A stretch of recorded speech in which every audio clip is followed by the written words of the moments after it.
नमस्कार साथियों, नव भारतीय परिवार में आपका हार्दिक अभिनंदन और स्वागत करता हूं।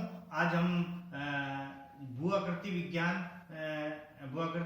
के अंतर्गत जो भौतिक भूगोल का जो कक्षा 11 की में 7वां अध्याय है, उसमें जो भी शिलाकृति हमने पढ़ी थी पिछले अध्याय में, उससे नेक्स्ट जल, हिमानी, उसके बाद नेक्स्ट है वायु के द्वारा शिलाकृतियों का निर्माण किस प्रकार होता है। तो सबसे पहले बात आती है, हम प्रस्तावना में हम देखें तो वायु की गति सर्वाधिक समुद्री तटीय और मरुस्थलीय क्षेत्रों में सर्वाधिक होती है, जो कि वायु नाम से ही स्पष्ट है कि वायु जो रेतीली भूमि को एक स्थान से उड़ाकर दूसरे स्थान पर ले जाती है और वहां उसका जमाव करती है और जमाव के साथ उसका अपर्दन कर उस शिलाकृतियों का निर्माण करती है। तो एक प्रोसेस के रूप में हम देखते हैं कि वायु की गति सामान्यतः मरुस्थलीय और समुद्री तटों पर अधिक होती है। जो मरुस्थलीय क्षेत्र है, समुद्र तटीय क्षेत्र हैं, जितने भी भारत और विश्व की हम बात करें तो जहाँ जहाँ महासागरीय क्षेत्र हैं या मरुस्थल तटीय क्षेत्र हैं, वहाँ पर जो रेतीली बलुई मिट्टी है उसका जमाव अधिक पाया जाता है। और इस मिट्टी जिससे रेतीली मिट्टी का कटाव और जमाव होता है, जो विश्व के लगभग 1/3% भाग पर मरुस्थल स्थित है। यानी विश्व में हम देखें तो मरुस्थलीकरण का जो प्रोसेस है 1/3% भाग पर पाया जाता है। और देखो बच्चों, हम सबसे पहले देखते हैं जहाँ मरुस्थलीय क्षेत्र होते हैं वहां पर वायु के द्वारा जो मिट्टी होती है उसका अधिक कटाव किया जाता है और कटाव के बाद जो शिलाकृतियों का निर्माण होता है वो मरुस्थलीय क्षेत्रों की शिलाकृति कहलाती है। फिर देखिए, वायु अपर्दन की क्रिया अधिक होती है। वायु में जो वायु की गति होती है उसमें अपर्दन की क्रिया अधिक होती है और अपर्दन से हमें बताई है कि एक स्थान से दूसरे स्थान पर जाते हैं तो वायु के द्वारा अपर्दन अधिक होता है और वहां ले जाकर उन स्थानों को वो जमाव करती है। जो मरुस्थल 10 डिग्री से 30 डिग्री अक्षांशों के मध्य स्थित होते हैं, इस विश्व में जो भी मरुस्थल हैं 10 डिग्री से 30 डिग्री तक अक्षांश स्थित है, वह सभी मरुस्थल गर्म क्षेत्रों में आते हैं, यानी कि उन्हें हम गर्म मरुस्थल के नाम से जाने जाते हैं। जैसे सहारा और थार का मरुस्थल दोनों ही गर्म क्षेत्रों के मरुस्थल हैं। नेक्स्ट है, तथा जो 30 डिग्री से 50 डिग्री अक्षांश के मध्य हैं उन्हें हम ठंडे मरुस्थल कहते हैं। यानी 10 डिग्री से 30 डिग्री तक तो गर्म मरुस्थल और 30 डिग्री से लेकर 50 डिग्री तक जो मरुस्थल पाए जाते हैं वह ठंडे मरुस्थल कहलाते हैं। और उसके अंतर्गत हम देखते हैं गोबी का मैदान का मरुस्थल जो साइबेरिया में स्थित है, जुगेरिया का मरुस्थल जो मध्य एशिया में स्थित है, और भारत का जो लद्दाख का मरुस्थल है वो विश्व में सबसे महत्वपूर्ण है। जो भारत में एक थार का मरुस्थल, लद्दाख का मरुस्थल और 2 मरुस्थल महत्वपूर्ण स्थान रखते हैं। फिर हम देखते हैं कि विश्व में सबसे अधिक मरुस्थलीय क्षेत्र कौन कौन से हैं। हम विश्व के अगर मैप की बात करें तो विश्व में जो मरुस्थल की बात करते हैं तो ये विश्व का मानचित्र है साथियों। और इसमें हम देखें कि विश्व के प्रमुख मरुस्थल की बात करें तो विश्व का मानचित्र है उत्तरी अमेरिका, दक्षिण America, Europe, Asia, Africa, Bharat, Australia और ये। तो सबसे पहले तो ये वाले जो पोर्शन है, ये वाला एक्शन है, ये सोनारस का मरुस्थल कहलाता है। सोनारस का मरुस्थल के नाम से, और जो उत्तरी अमेरिका में स्थित है। नेक्स्ट है आटाकामा मरुस्थल जो दक्षिण अमेरिका में स्थित है, उसे आटाकामा नाम दिया। तीसरा है सहारा मरुस्थल जो अफ्रीका में स्थित है। और नेक्स्ट है नामीबिया मरुस्थल, वो भी अफ्रीका में। और नेक्स्ट है कालाहारी मरुस्थल भी यही है, इसे कालाहारी नाम दिया है। अरब का मरुस्थल, टकलामकान का मरुस्थल, थार का मरुस्थल, गोबी का मरुस्थल और ग्रेट सैंडी डेजर्ट, ये ऑस्ट्रेलिया में इस मरुस्थल का सबसे बड़ा विश्व में पॉपुलर नाम है। ग्रेट सैंडी डेजर्ट के नाम से कौन सा विश्व में महाद्वीप है वहां पर इस प्रकार का मरुस्थल पाया जाता है, तो ये है ग्रेट सैंडी डेजर्ट जो ऑस्ट्रेलिया में पाया जाता है। तो आपका सोनारस का मरुस्थल, आटाकामा का मरुस्थल, सहारा का मरुस्थल, नामीबिया का मरुस्थल, कालाहारी मरुस्थल, अरब, टकलामकान, थार का मरुस्थल, गोबी का मरुस्थल और ग्रेट सैंडी डेजर्ट, ये विश्व के सभी मरुस्थलों का इसमें अध्ययन किया गया है। आपको लोकेशन से दिख रहा है। अगर आप इसमें और भी कलरफुल से कलर करके उसके बाद भी आप इसमें शेडो बना सकते हैं कि कौन कौन सा मरुस्थल किस जगह स्थित है। नेक्स्ट,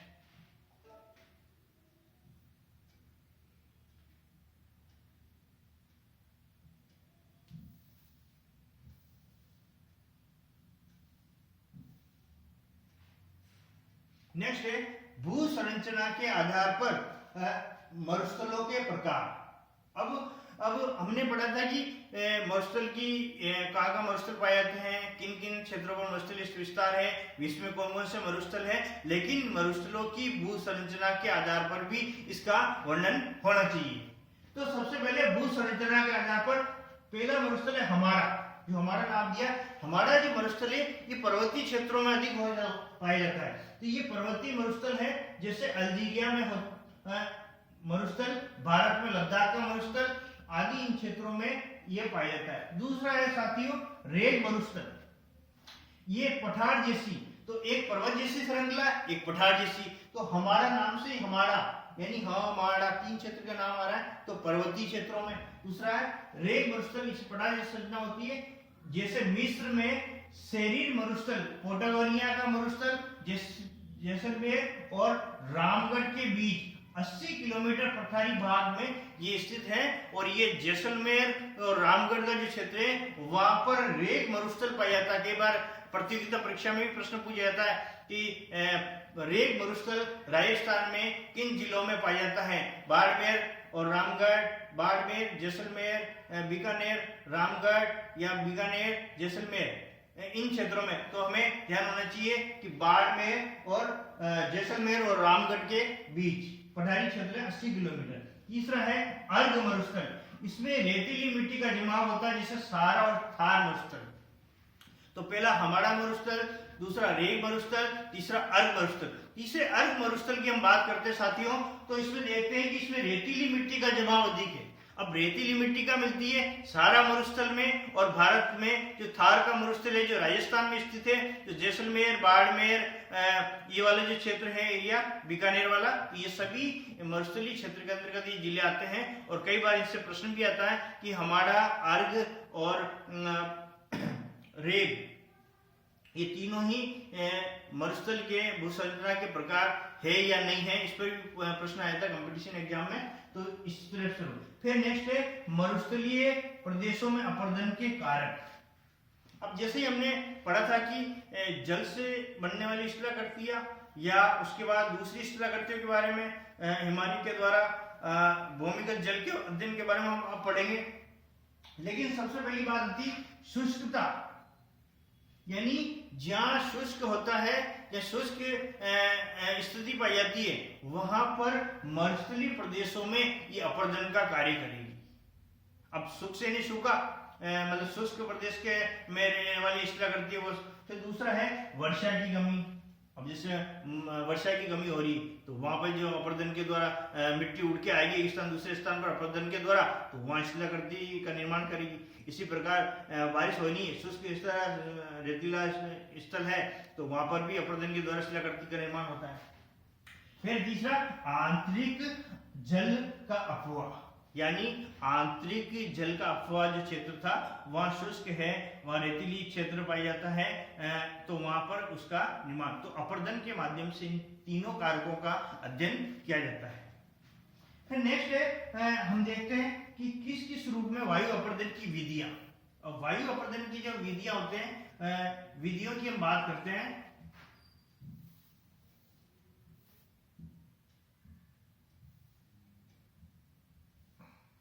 विधियों की बात करते हैं। पहले अपवहन विधि।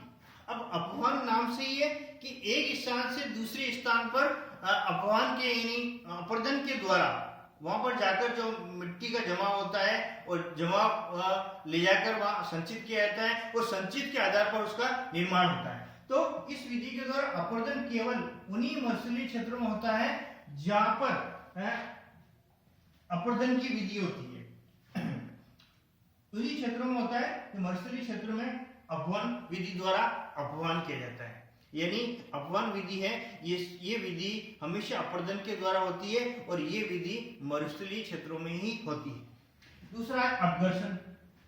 तो अपघर्षण हमने पढ़ा था, जो भी वायु के साथ तेज अगर वायु चलती है तो कंकड़, पत्थर, शिलाखंड और एक बवंडर के रूप में उड़ता हो जाकर किसी जगह स्थान पर वो शिलाकृति बनाता, और उस शिलाकृति के द्वारा ही हम उसका जो भी आकृति बनती है उसे मरुस्थलीय क्षेत्र में अपर्दन से बनने वाली शिलाकृति का नाम हम आगे पढ़ेंगे, उसमें बताएंगे।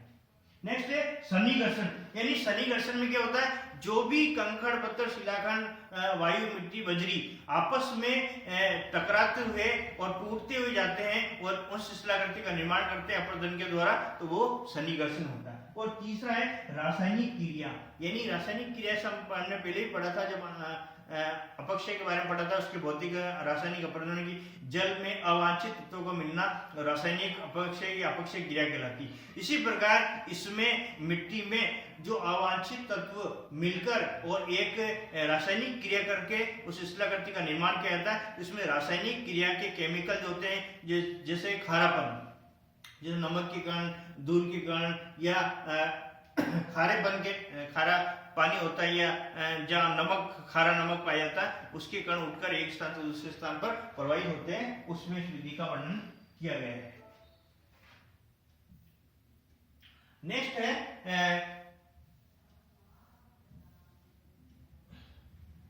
अपर्दनात्मक शिलाकृतियां। यानी जब हम पढ़ेंगे इसको कि अपर्दनात्मक शिलाकृतियों के बारे में, कि वायु में मरुस्थल के द्वारा अपर्दन से बनने वाली शिलाकृतियां कौन कौन सी है और उनका हम किस रूप में वर्णन करते हैं और कौन कौन सी इसमें निर्धारित कारकों के साथ उनका अध्ययन किया जाता है। तो पहला है इसमें वातग्रत। यानी वातग्रत एक शिलाकृति जो बनती है, ये अपवहन की क्रिया के द्वारा होती है। तो अपवहन की क्रिया के द्वारा अपर्दन होता है मरुस्थलीय क्षेत्रों में, और फिर ये अपवहन की क्रिया के वातग्रत कहलाती है। तो ये अपवहन क्रिया द्वारा उन भागों में ऊपरी नरम चट्टाने का अपर्दन शीघ्रता से हो जाता है, जिससे कठोर नुमा आकृति के विशाल भूभाग बन जाते हैं, जिन्हें मिस्र में नक्शलिस्तान कहते हैं। यानी कठोर नुमा आकृति होती है और ऊपरी भाग, तो लिखा होगा इसमें कठोर नुमा आकृति होती है और ऊपरी चट्टानों का अपर्दन, जो चट्टाने हैं और ऊपरी चट्टानों का अपर्दन शीघ्रता से होगा। जैसे ही तेज वायु चलेगी और वायु जैसे हीट करेगी तो ऊपरी जो परत है वहां से उखड़ती हुई चट्टानों का और कठोर चट्टाने रह जाएगी और इसमें वातग्रत का निर्माण होगा ऊपर की ओर। तो मिस्र में इसको क्या कहते हैं, नस्लिस्तान बोलते हैं। इसी प्रकार इसका उदाहरण दिया है खटारागढ़ मिस्र में। तो इस प्रकार आप देखो, ये टुकड़ा है और ये ऊपरी जो क्षेत्र है, यहाँ पर इसका क्या हुआ है, अपर्दन हुआ इस क्षेत्र का, इतना इतना इसका अपर्दन हुआ और इसमें वातग्रत का निर्माण हुआ है। दूसरा है हमारा छत्रक शिला या गारा। अब छत्रक शिला या गारा में क्या था, जो भी नरम चट्टानें होती है, नरम चट्टानों की आकृति छत्र के समान दिखाई देती है। यानी जो नरम चट्टान जो ऊपर उभरी हुई होती है, उस तरह के रूप में, छज्जे के रूप में, छाते के रूप में, या उसे गारा भी बोलते हैं। तो जिससे धरातल के पास वाली नरम चट्टानों का अपर्दन क्या शीघ्र हो जाता है, जो धरातल की जो पास चट्टान है उसका अपर्दन शीघ्र हो जाता है, और उसी प्रकार छत्र की कठोर चट्टानें बची रह जाती है। यानी ये वाली जो चट्टान है वो बची हुई रह जाती है। तो सारा मरुस्थल में ये अधिक पाई जाती है, जिन्हें हम क्या कहते हैं, गारा भी बोलते हैं। तो ये सारा मरुस्थल में बनने वाली एक महत्वपूर्ण शिलाकृति मानी जाती है। तो इस प्रकार ये देखो, इसकी शिलाकृति का चित्र डायग्राम दिया हुआ है। इस प्रकार छत्रक के द्वारा हमने इसको बनाया गया है और इस रूप में। तो ये वाली जो चट्टान है, कोमल चट्टानों का नाम दिया गया है इधर नीचे वाली का, ये कोमल चट्टान हो गई। इस तरह से इसका नीचे धरातल से इसको वर्णन बताया गया इसका, और फिर उसके बाद ये कठोर चट्टाने हैं ऊपरी ओर, तो इसका शीघ्र अपर्दन हो रहा है इन चट्टानों। इस प्रकार ये इसमें डायग्राम बताया गया है।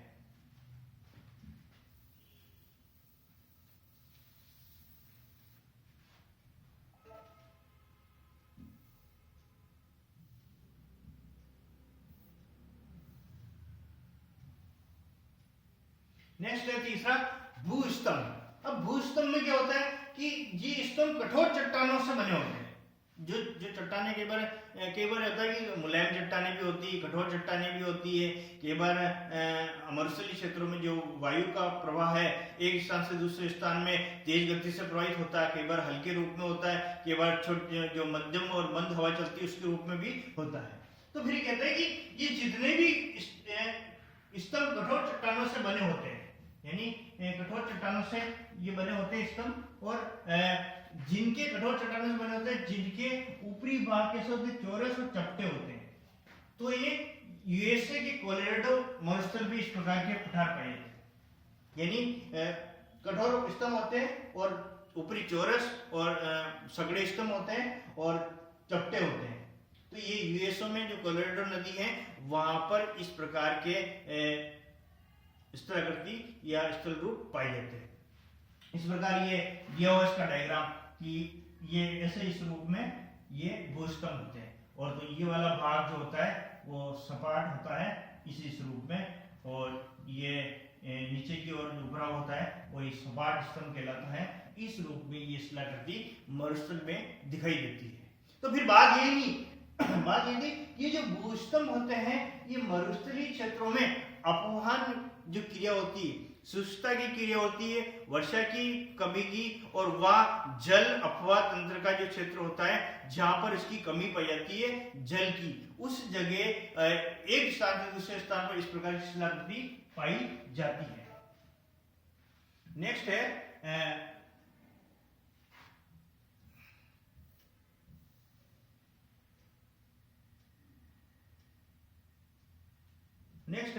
इंसेलबर्ग। अब इंसेलबर्ग भी हमारे राजस्थान में जो जैसलमेर और बाड़मेर की जो मालानी पहाड़ी है वहां पर इस प्रकार की स्थलाकृति पाई जाती है इंसेलबर्ग, फिर भूस्तंभ में। तो पहले हम इंसेलबर्ग की बात करते हैं कि इंसेलबर्ग होता क्या है। तो ये मरुस्थल में निम्न ढालीय पहाड़ियां जिनका ऊपरी ढाल कैसा ऊंट के पीठ के जैसा होता है, जो ऊपरी जो भाग है जो उसका ढाल कैसा होता है, जो ऊंट की जो पीठ होती है उसके समान उभरा हुआ रहता है, और उसके साथ ही इन्हें इंसेलबर्ग कहते हैं। जैसे उदाहरण के लिए मैं बताया था शुरू में कि राजस्थान में जैसलमेर और बाड़मेर में मालानी पहाड़ियों के रूप में ये इंसेलबर्ग स्थित है। कई बार प्रश्न आया था जनरली जनरल नॉलेज के हिसाब से और हमें राजस्थान जीके के हिसाब से कि मालानी पहाड़ियां राजस्थान में किन जिलों में पाई जाती है, जैसलमेर बाड़मेर या बाड़मेर बीकानेर या जोधपुर बीकानेर या बाड़मेर नागौर। तो हमें जैसलमेर और बाड़मेर में ये मालानी पहाड़ियां पाई जाती है जो लगभग एक इंसेलबर्ग के रूप में उसका निर्माण होता है। अब जैसे ये दिया हुआ है, इस प्रकार ये दो क्षेत्र दिए हुए हैं दोनों, तो इस रूप में ऊपर की ओर उभरी ऊंट की पीठ के जैसी, तो ये पहाड़ी क्या कहलाती है, इंसेलबर्ग कहलाती है, और इसका निर्माण निम्न पहाड़ी ढालियों के रूप में हुआ है और उसे मालानी पहाड़ी भी बोलते हैं, और ये जैसलमेर और बाड़मेर में पाई जाती है। नेक्स्ट है जुगेन। जुगेन ये लीबिया में मरुस्थल पाया जाता है, लीबिया के मरुस्थल। तो ये भूआकृति लीबिया के मरुस्थल में अधिक पाई जाती है, जिसमें कठोर और कोमल चट्टानें क्षैतिज दिशा में पाई जाती है। कठोर और कोमल जो चट्टानें हैं वो क्षैतिज दिशा में पाई जाती है। एक तो होता है लंबवत, एक क्षैतिज, तो इस रूप में उभरी हुई होती है क्षैतिज दिशा में। इन चट्टानों से बने छिद्र शाही के दवात जैसे होते हैं जिसमें ये दिखाई देते हैं। तो ये इस प्रकार, तो ये वाली जो कोमल चट्टान हुई और इस प्रकार से ये उभरा होता है, ये जूजैन बनता है। इस प्रकार ये जूजैन की स्थलाकृति बनती है और इस रूप में हमें दिखाई देती है। इस बीच में शाही के दवा जैसा भर जाता है, और ये कोमल चट्टान होती है और ये होती है कठोर चट्टान। इस प्रकार हम जूजैन की स्थलाकृति का वर्णन करते हैं। नेक्स्ट स्थलाकृति है हमारी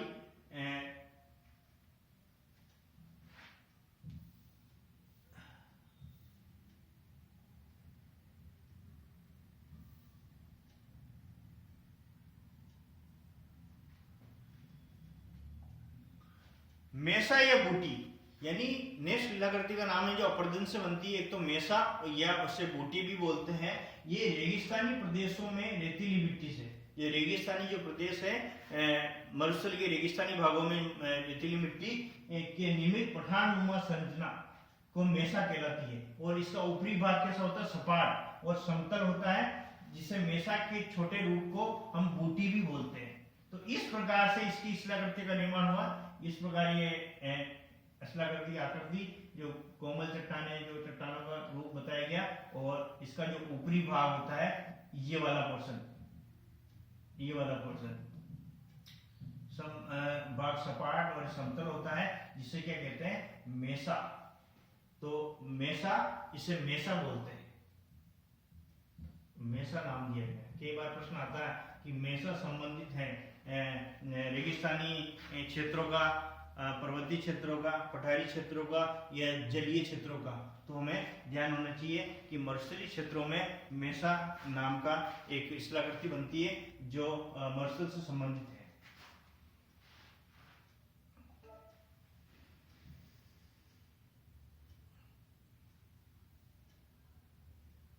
नेक्स्ट है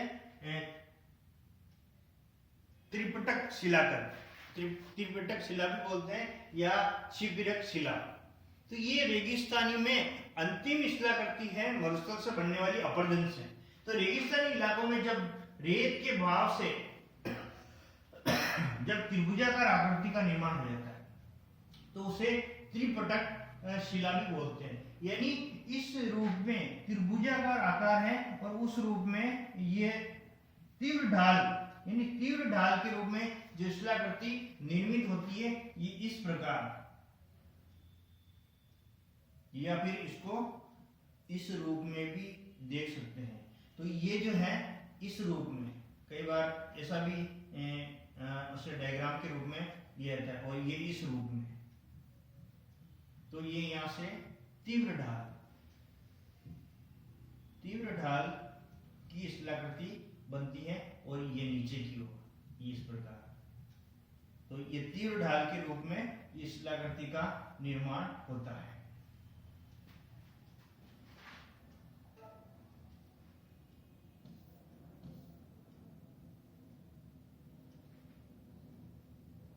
नेक्स्ट है निक्षेपणात्मक शिलाकृतियां। अब निक्षेप शिलाकृतियां क्या होती है? जो अपरदन से तो होती है, यानी अपरदन का क्या अर्थ है कि गतिशील क्रिया होती है और एक स्थान से दूसरे स्थान पर जब वायु गति करती है और उसके आधार पर वहां जाकर जमाव करती है और जमाव करती है, जो जमाने के बाद जो शिलाकृति को निर्माण होता है वो निक्षेप का साधन माना जाता है और निक्षेपण शिलाकृतियों का रूप ले लेते हैं। तो निक्षेप से जो बनी शिलाकृतियां जब मरुस्थल है, मरुस्थल की जगह पर जाकर जमा होगी और जमाव के आधार पर उसका निर्माण किस प्रकार होता है उसका वर्णन दिया गया है।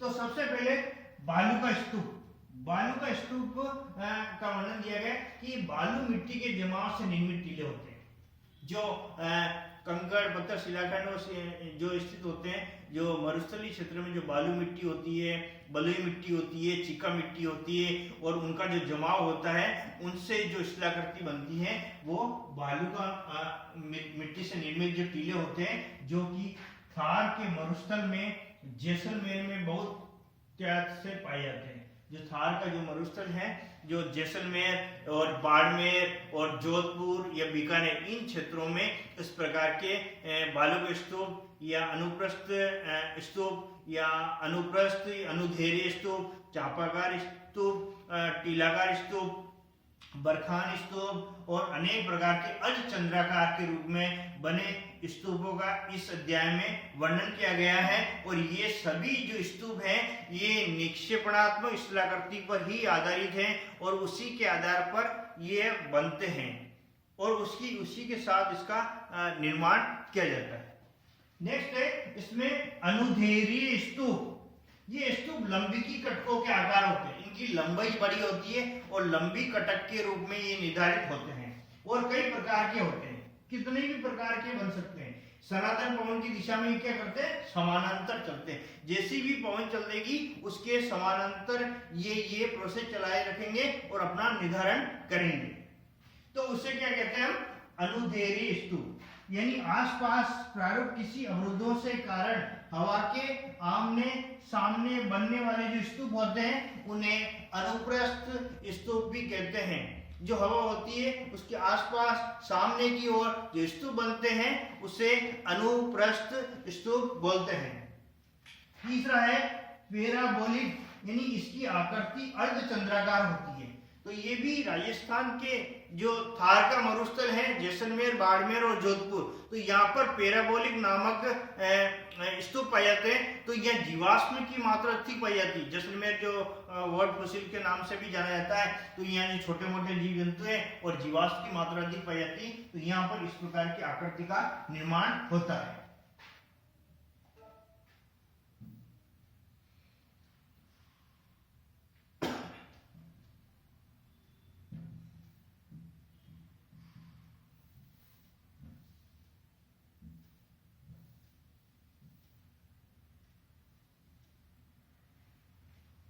नेक्स्ट है बरखान। अब बरखान क्या है? ये भी जैसलमेर, बाड़मेर इन क्षेत्रों में बनने वाली शिला करती है और मरुस्थल क्षेत्र में अधिक पाई जाती है। तो बरखान से नाम से ये कि जब प्रवाहित वायु अपने प्रवाह की दिशा के अनुरूप कम जमाव करती है और अपनी विपरीत दिशा में अर्धचंद्राकार क्या करती, कटाव करती है। अभी डायग्राम समझाऊंगा अर्धचंद्राकार कटाव कैसे कर रही है विपरीत दिशा में। तो उससे जो स्थल आकृति निर्मित होती है उससे हम कहते हैं बरखान। तो ये उदाहरण के रूप से तुर्किस्तान का वह सारा मरुस्थल में अधिक पाई जाती है।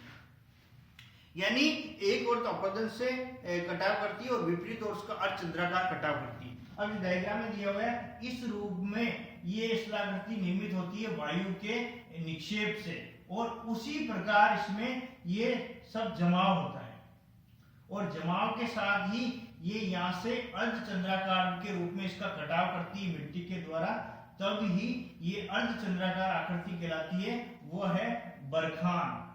इसको बरखान का नाम दिया गया है। और रेतीली मिट्टी, बलुई मिट्टी, चिक्का मिट्टी, इनसे उड़ती हुई जो धूल रेत आती है और मरुस्थलीय क्षेत्र में जमा होती है, तो उससे हम क्या कहते हैं, बरखान कहते हैं। और ये शिलाकृति बनने वाली महत्वपूर्ण शिलाकृति है। कई बार परीक्षा में भी प्रश्न आता है कि बरखान जो शिलाकृति है राजस्थान में निक्षेपण शिलाकृति या अपरदनात्मक शिलाकृति है, जल के आंतरिक अपवाह तंत्र से बनने वाली है, या मरुस्थल क्षेत्र में अपरदन और अपक्षय दोनों से बनने वाली शिलाकृति है। तो ये सीधी निक्षेपण शिलाकृति का नाम दिया गया है।